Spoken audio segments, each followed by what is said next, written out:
Good morning, everybody. Good morning. So I am the clergy representative for the Mission and Outreach Committee, and I believe, was it Kimberly where you had the connection? Kimberly Strom, not Strom, but Strong, had a connection to Second Heart Homes, and so she invited Megan to come give a presentation, and we were blown away by the work that they do, creating homes in which people can learn basic life skills, get on their feet, become competent to the degree that they're able to be, to live sustainable lives. And then they were opening a new home specifically for women. Yes. And they needed some help, and they had the need, and by God's grace we were able to provide them. Was it $20,000? Yeah. Okay, it was $20,000. I didn't want to do price inflation if we gave you 10 and say that would have been bad. But we gave them $20,000 towards opening that home for women, and the relationship has continued since then.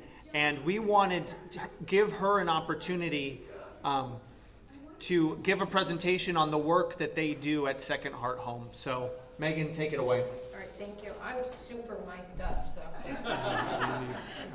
Just make sure you...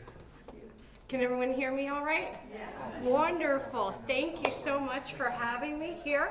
So my name is Megan Howell. I'm the Executive Director and Founder of Second Heart Homes. And this is Richie. So he is a client of ours, and he so graciously agreed to come speak and tell a little bit about his story. So I'm going to do a presentation. We're going to start out with a small video. I've been told that I have 30 minutes, so I'm going to kind of keep track of that here. We're going to do a small video and then a little bit of a presentation if you don't know what we're doing, and then an update on the support that we received from Church of the Redeemer and what kind of work it's doing to change people's lives.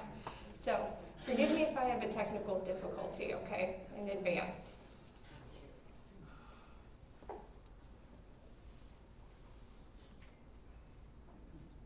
And I'm the Executive Director and Founder of Second Heart Homes.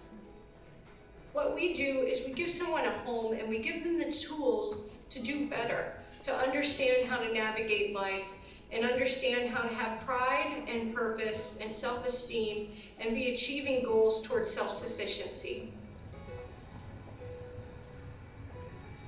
Sarasota is a beautiful place to live, but we have a serious homeless problem.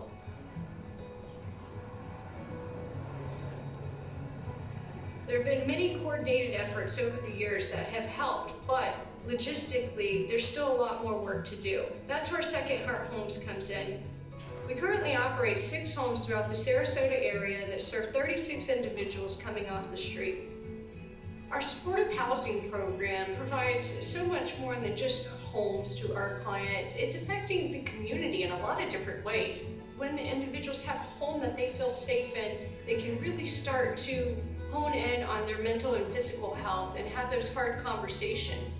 And when they are addressing those specific needs and being safe, they are staying out of the jail system, not committing crimes, they are taking their medication, they are learning how to empower themselves. They're becoming engaged in their own lives, sometimes for the first time, or in a way that empowers them to take control and live the lives that they deserve. I've experienced the chronic homeless and mental health problem from a very interesting perspective. I used to work downtown at Patrick's for 11 years, where I met a severely mentally ill gentleman that was living on the sidewalk outside of the restaurant. This gentleman became the catalyst of Second Heart Homes. Through the journey of helping him off the streets, it helped me discover that if that wasn't impossible, there was so much more to accomplish. And we fully intend on scaling our model, purchasing more homes, enhancing our programs and our community collaboration so that others have a shot at the lives they deserve.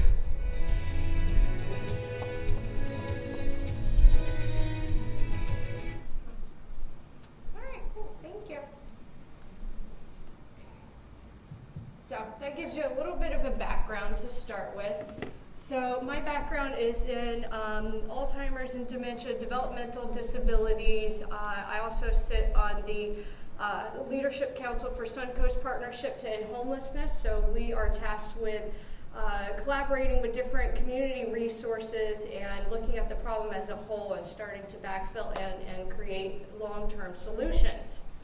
And I also have my master's in psychology, so I paid enough for that. We better shout that one out, right? So, okay. So our mission is to revive the dignity of the homeless and the mental health population through housing, support, and love. It's a misconception that 4 walls and a roof solves everything. It doesn't solve our problems, does it? So we use an integrated program. We have 3 full-time case managers, and then we have 6 homes that serve 36 individuals coming off the street. It is a prerequisite that our clients have mental illness because they're the most vulnerable and need that help to succeed in the day-to-day struggles of life. So we help them navigate those challenges and become empowered and self-sufficient. And that looks different for each person. So we're very sensitive to that. Those are some of our clients. You might recognize a couple maybe. And how it began, I know I touched on that briefly in the video, but I used to work at Patrick's downtown when I was going to school getting my degrees, and there was a severely mentally ill, homeless, schizophrenic gentleman living on the sidewalk outside of the restaurant, and we became friends over the years because he was just fascinating. He had lots of interesting stories about being Tesla returned from outer space and the missing Kennedy baby and all kinds of other things I can't confirm or deny. But he showed me kindness and love, and one day he went missing. I knew his real name. I found him in the hospital where he'd been picked up for a medical emergency. I asked what his discharge plans were. He requested $400 worth of lavender oil and said he was ready to get off the streets. So I complied, and he actually had a trust, and he was estranged from his family, which families estranged for significantly less than mental illness. So it became the liaison between him and his family and got him into a skilled nursing facility where he learned how to walk again, where the social worker told me it was a waste of my time, it was a waste of her time, and it was a waste of his time because he was a flight risk and he was hopeless. So challenge accepted, and was able to get him through there by visiting him every single day for 6 months. And at that point said, wow, are we just going to discharge him back to the streets? That doesn't make any sense. I'm supposed to be standing for the camera, aren't I? But anyways, so then I was a volunteer property manager at a low-income apartment complex and worked out something with the family and the landlord and said, you know, if I sublease this place, can I please place this gentleman here and I'll check in on him every single day. If there's a problem, it becomes my problem before it becomes yours. They said, sure, whatever. So that was like, wow. If that was impossible, there was more to accomplish. So started subleasing places from Lake Sarasota to Bayshore Gardens, and then determined that that model was not sustainable if we wanted to grow and help more people. So we got the nonprofit and donated all of the clients, programs, and assets, if we had any, to the nonprofit and commenced operations January 1st of 2020. What a time to start a nonprofit. Since then, we've been able to purchase homes in the community, which is significantly better because then they're not going to go for sale. They're not going to, the price isn't going to raise or anything like that. We can protect the property structure so our clients have beautiful homes to live in, like you'll see. And you saw in the video too, those are all the homes that we provide for our clients. So that's the genesis of it all. Just a few blocks away. And he's a homeowner today, by the way. Yeah. I know, that's great. So the individuals who need our help, they come from all different backgrounds. So mental illness, incarceration, aging out of the foster care system, lack of support system, poverty, just a lot of different steps along the way or missteps and things that are out of our control, domestic violence. So it's hard to pinpoint exactly who needs our help. We just look at who they are, what needs do they have? Do we have the resources to provide them to give a better life? So it's really all over the place. And I think this statistic is a little off, that 1 in every 5 homeless and chronically homeless individuals has severe mental illness. We suspect, unfortunately, that to be higher now with COVID. We're not even beginning to feel the after impact of COVID and what that's going to do to our community and others. right, so homelessness is not just the problem of the homeless person and mental illness. So whether you're a business owner, you're a tourist, you're a resource provider, you're a concerned citizen, or the vulnerable individual yourself, or the loved one, or just someone passing by, it impacts everyone, every single facet of our community. Think about the hospitals where people are out suffering on the street and they have to go in there. You know, the ambulances, the nurses that must take care of people, you know, the jail systems. I can't think of anything that it doesn't touch in one way or another. If you look hard enough, it touches it.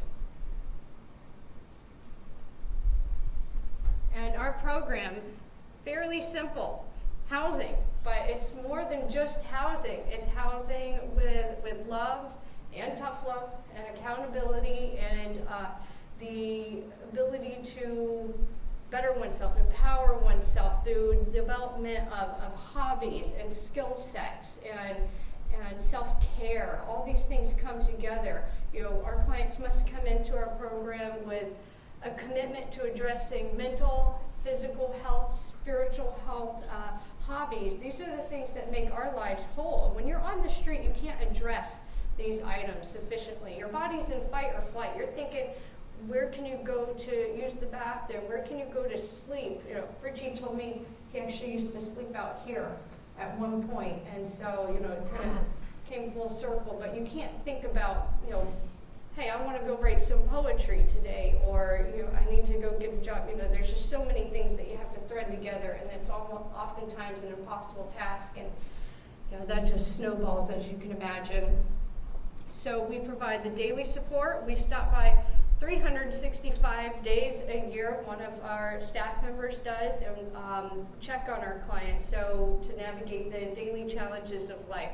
So that could be working on case plans, so it could be job-seeking activities, it could be meditation, it could be Jackson Pollock pancake classes, it could be, it depends on what the specific needs of the individual are. Sometimes it's just, hey, I just need to talk, or I just need someone to listen. I don't need any advice. You gotta say that first.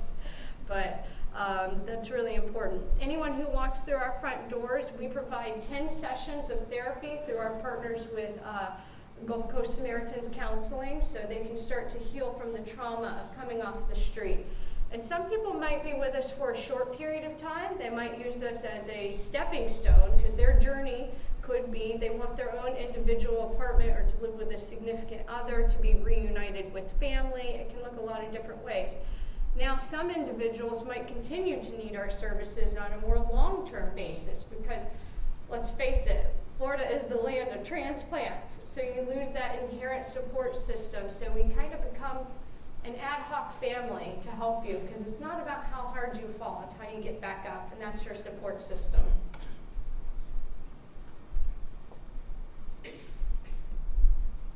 And I think I touched on this briefly. I'm going way off of this. I'm not even looking at my notes, but that's okay, right? So we purchase homes in the community by raising donations. We don't take any city, state, or federal funding. And we believe that the community should be part of the solution, just as Church of the Redeemer has chosen to be, and that's just wonderful. So we provide these homes. We collaborate with different resources. I was just sharing one with a couple people earlier, and we want to listen to our clients. They have all the answers, and you know, the answer, the solution always lies in the problem. Okay.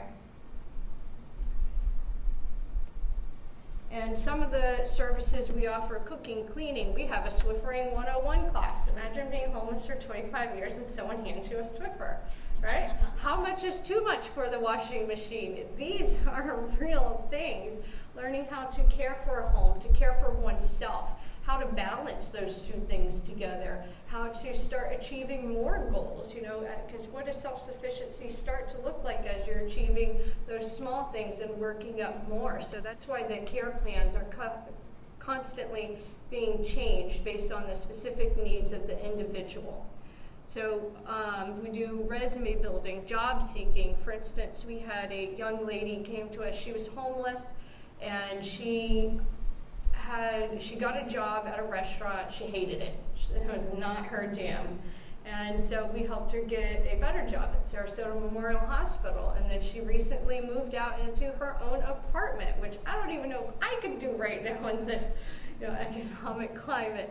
So see how that can just snowball one thing after another and start accumulating more positive outcomes. So conflict resolution, cohabitating with people can be hard. So learning how to deal with cohabitating and having those tough conversations and being having that clear line of communication where it's respectful, but you're getting your point across and everyone feels like a community. Richie's told me that he feels like he has like a brotherhood. So camaraderie. We do guided meditation. We like to use volunteers in our program. Miss Kuniko Yamamoto-chan does our guided meditation. We are just now starting up a book club with a young lady who's a student at USF, so we're really excited about that. And she used to teach it at a prison, so we're just so happy to get young and just the whole community engaged, because one of our other goals is to show our clients and ourselves in the community how to break down these barriers and interact with each other, because it's not just, okay, you're off the street, you're out of sight, out of mind. It's how do we enjoy each other and live aside. This gentleman who was the catalyst for everything, I get phone calls all the time, even though he's a homeowner, and they say, oh my goodness, he's downtown, and I have to say, he's enjoying the farmer's market too. He's going to go home. He still looks kind of rough because he didn't have a physical transformation that kept him from looking different from Picasso, but that's okay. So call me if he doesn't go home, but that's often things that I hear and say, are people safe first and foremost? And then what does positive community integration look like? How do we break down stigma and barriers and show love and light and understanding? And then, we also do poetry, and maybe Richie will read one of his poems today if we get lucky. I have it. So we started Miss Kuniko Yamamoto-chan came to me after one of the meditation sessions and said, the guys want to do poetry. I said, did you go to the wrong house? And she came back and said, I want you to meet my friend Cedric. He's an ex-NBA player, and he grew up in a bad way in New York, and he writes poetry. We did a 14-week workshop where we went through themes of self-image, self-esteem, fear, trauma, and triumph. And these were camera mascara to these events. And just amazing, amazing poetry. Having these hard conversations about how we feel about ourselves, our perceptions of that may or may not be accurate. And so anyways, it's beautiful. And Richie is a phenomenal poet. It really is just incredible. Thank you. Yeah, if you read it, I love that. Okay, so these are just some of our men's homes. I just wanted to show a couple pictures so you can visualize and see all that. And Robbie and James. And, James is an interesting case. We helped him into a memory care unit because we started recognizing behaviors of us being on the front lines every day, someone observing and analyzing and saying, what's the next step? We started noticing he was forgetting to eat, forgetting to bathe, he was decompensating. And so that's a very difficult thing to do, get someone into memory care, even if you have a whole cheerleading squad. So we recognize when a client might need a higher acuity of care than what we can provide, and so seeing them through to what that is. We may not be the end-all, be-all stop, and that's okay. And maybe we are, and that's fine too. So we want to treat everyone as an individual. So he's in an ALF now. And then, so you guys helped us open our very first women's program. So round of applause to everyone here. Thank you. So we purchased 2 duplexes. This was a miracle. These were not for sale. Our volunteer real estate agents Todd and Tamara Curry, they are amazing. They ran into this gentleman and said, wow, you know, I'm volunteering with this nonprofit, and it's a shame that they're not going to be able to further their mission because of the housing market. This was in August of last year. And so he said, turns out he used to be a regular of mine at Patrick's. It's a small world, ain't it? And we said we were ready to open a women's home. So this is Denise. You might have seen her around downtown, I suspect. And so she became our very first female client. And when you have it, she actually lived in the apartment above where we placed the very first male client almost 5 years ago. And she became homeless when her husband died of cancer. She was a caretaker, and she was given 10 days to get out. She never had a moment to grieve. And then she's 73 now, but she was on the streets for several years, you know, never processing that grief, just bouncing from one place to another. So she became our very first female client. So it's 2 duplexes, all right? So it is 8 bedrooms, it is 4 kitchens, 4 living rooms, 4 laundry rooms, and it was almost a full remodel. So we came to you and asked for help with funds to do the necessary repairs to get these where they needed to be. Now I'm going to show you some before and after pictures. So, yeah, not looking so good. Look at that terrazzo. Nobody ever touched that. That's sad. Look at those fans. No bueno. And that's some other before. Oh, not so good. Okay, but you know, they concrete slab. They're you know, structured very nicely, and we knew that love could happen. Look at them now. They are stunning. Can you believe those are the same rooms? We had a wonderful volunteer step in. I learned so much about home remodeling. Let me tell you what. So these homes used to be where the Ringling Munchkins would stay during their artist residency in the 1950s. So it's called Tiny Town. And well, the door frames for the laundry rooms had been built very tiny. So we actually had to cut washers and dryers in half with grinders, which was really fun. And you know, so a lot of love went into them. And I don't know how to go back. Oh, there we go. So this is a single room. This is a shared room. We want to create not just a house, but a home where people can feel safe. First and foremost, you can't be anything unless you're safe, right? And then we provide the case management to start taking care of the interpersonal skills and development and giving them a second chance, sometimes a third chance, whatever that is. But giving love and light. They get these little bags, and this is the same in our men's program. You move in, you get a care package. You know, you need a towel, you need some socks, you need a razor, you know, things like that. And then that's Denise. She came to me and said, I have a friend who's on the street, and we would stay with each other at the Salvation Army on the floor. Can she move in too? I said, sure, why not? So it was a beautiful day. And before she moved in, I asked what her favorite color was. She said purple. I said, oh my goodness, we used to do purple for the women thing. And your house is so beautiful, but to do purples and pinks that was a big deal for me. And this is local art. We like to have stimulating art environments. This is from Grace Howells. She donated lots of beautiful pieces from her collection because that's so important to just, you know, what would we want in our own homes, right? And then that's a shared room and a single room. Yes, thank you. And Richie was there helping put together bed frames and learning how to do trim and how to tape and cut in. So Richie and other clients helped set it up for the women, so it was like a beautiful circle of life. The kitchen, and all the kitchens were horrible. All the volunteers, I wanted all the kitchen cabinets painted. And Bubba and Andrew and Randall were all saying, you can't pay someone to paint these cabinets right now. There aren't enough skilled workers. This is not a YouTube project. You do not paint cabinets on YouTube. said, oh, okay. I did a radio show with Judge Quartermain, who's on our board of directors, and for Minnesota Legal Aid Justice Matters, and I stayed on at the end and just thanked the sound man, and he said, wow, I really love what you guys are doing. I'm a little bit of a handyman. Is there anything I can do to help? I said, can you do cabinets?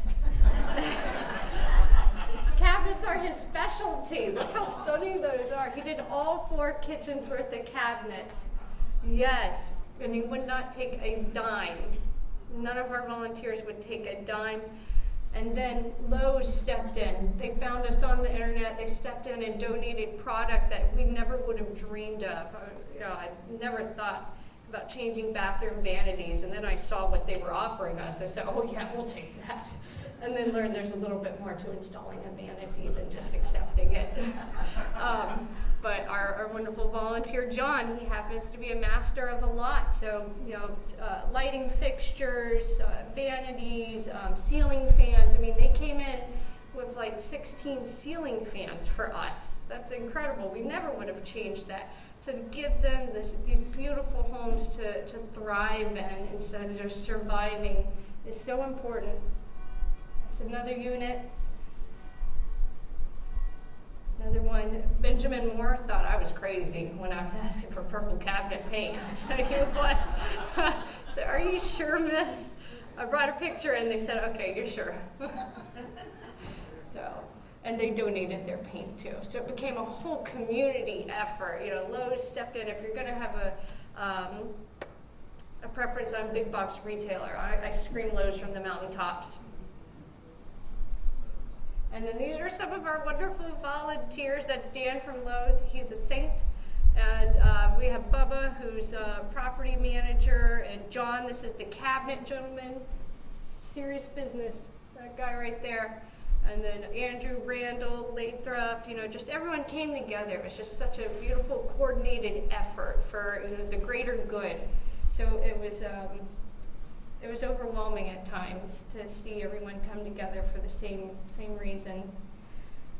And while we're on that, I want to just mention some of our other dedicated volunteers that are behind the scenes. So, we have Dr. Sean Downing. He's a concierge doctor at Sarasota Memorial Hospital, and he provides his services free as an ad hoc primary care doctor until our clients are able to establish a primary care physician. So they have something in the interim. So that is just wonderful. He even sends nurses to draw blood at the house, do physicals, whatever needs to be done. It's just incredible. Maureen, I can't say enough about her. She's the queen of spreadsheets. And Bubba, he's our volunteer property manager. He's also does quite a bit with clients and poetry, and he took another client to the ballet recently. So I can go on and on with them, but I know I have a limited period of time, and I really want Richie to speak. So here, so our board of directors, you can go on our website and learn a little bit more about that. I've spoke of that, but it's about the team that brings it all together and works. So it's the board, it's the staff, it's the volunteers, it's the community partners, it's the community as a whole, it's everything coming together as one. So I just had to mention that. This is Denise now. So she moved in December 1st, and I actually asked her to move in November 1st, and she said, I can't. Well, why not? She said, well, I have to finish paying off my husband's last payment on his ashes. I said, no, we'll pay for this, don't worry. She said, no, it's my way to grieve. I had nothing to say about that. I just had to give her time. And so she moved in December 1st. She was employed December 3rd. Elle Melvin's right over here. Please see her. She's the hostess with the mostest. And so she had been offered many jobs, but she said until she had a safe place, she would not take a job because she would not be able to give 100% to what she was doing. So she is so sharp, and she has a tall cup of coffee. And then this is Autumn, so she's another one of our crafty clients. And then Jenny, and then Katie, and these are all in the home. So these are lives that have been touched by your support and love, and I just want to share that because this is why we do it. This is what, it's a privilege for us, and a purpose, and a passion. And we just thank you so much for everything, because it's helping others realize their dreams, and same with us. I don't know who needs each other more. Oftentimes, it's just it's all a blessing. So thank you very much, and I'm gonna introduce Richie. He's got a couple things to say about his journey, and he's such an inspiration, and I'm so glad that he agreed to come, and I'm beaming. So yeah, okay. Hello, everybody. My name is Richie. Well, I'm the luckiest man alive. Her program saved my life. I was homeless for 5 years. But let me give you a little history of me. I did it to myself. But anyway, I grew up in an abusive home. If we didn't clean the house the right way, we got beat, me and my sister. So I started running away from home at about 8 years old. So that's how my life, early, I was a runaway child. I had to steal to eat. So then my parents put me in a juvenile detention facility. At 13 years old, I was put in a boys' home. That's where it all started. I was a runaway child, and then I went to the juvenile delinquency home. So I was a bad little kid. By 16, I stole my first car. 16, 17, 18, 19, 20, in jail, homeless, because I wasn't allowed to go home. In jail, homeless. I couldn't stay, I didn't do 1 year in the streets. All my young days were very bad. I couldn't spend a year in the streets when I was 16, 17, 18, so I grew up in the system. At 22 years old, I was homeless in Manhattan, New York, and I got a girl pregnant. She was homeless also, and I robbed a man to get her breakfast. I wanted to get her food. We was in dire straits.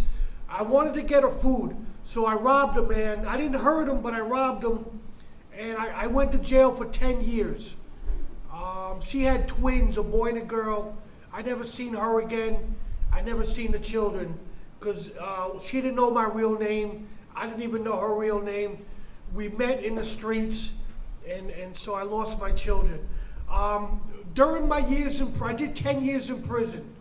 I went to college. I tried to better myself. But so what happens? So when you become institutionalized, well, that's what happens to you. You become institutionalized. You guys to me are normal. And so it's very hard for me now, my mental illness, it's very hard for me to do, even to come to church.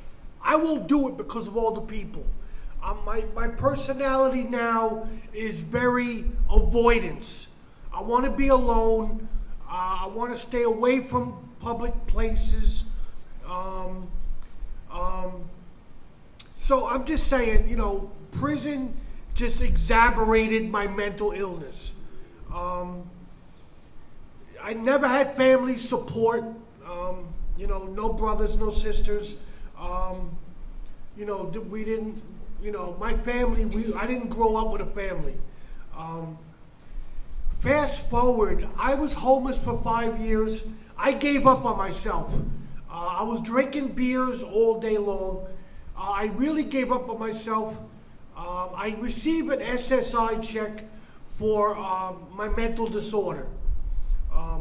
When you receive my check is $840.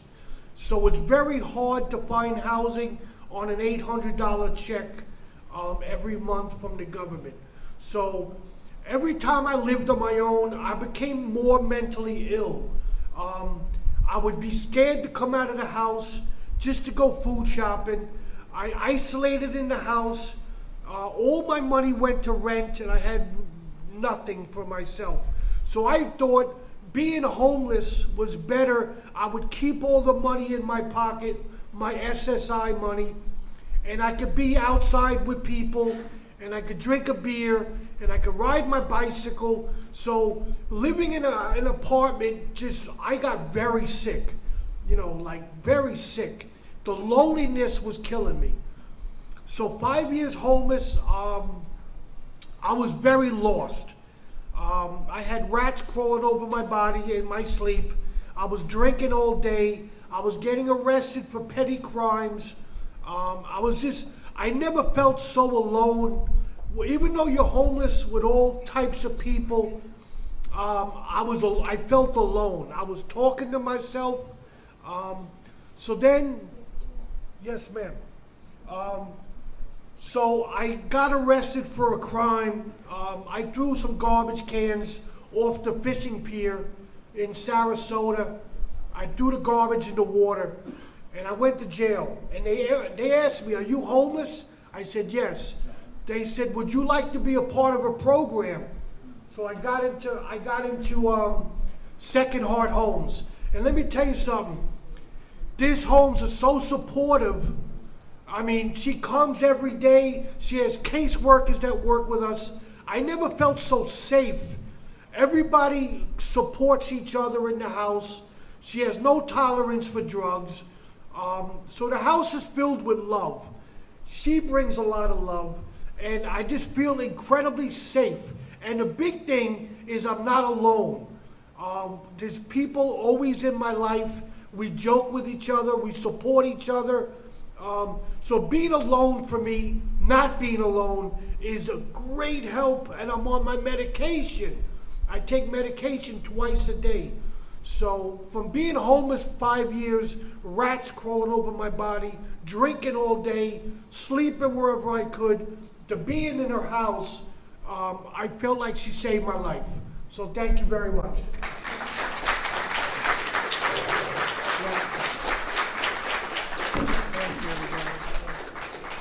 Thank you, everybody, and thanks for your support. You make it possible, and thanks for listening. So.